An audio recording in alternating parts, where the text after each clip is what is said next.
Okay, this is the washing guide for the Kyocera Dura Series Smart and Feature phones.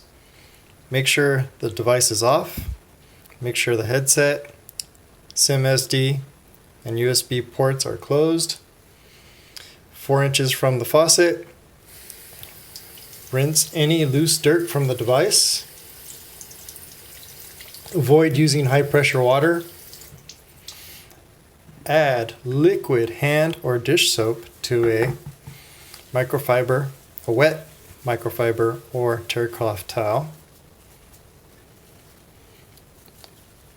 Rub in a circular motion all sides of the device.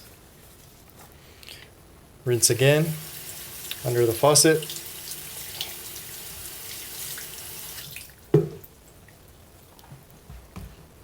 And rinse in a tub.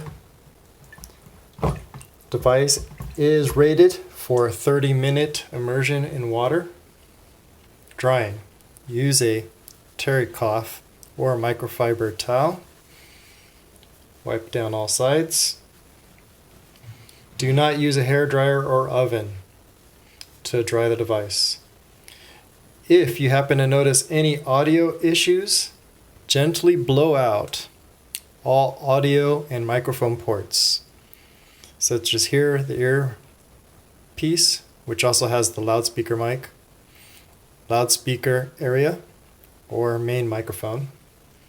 Do not use compressed air.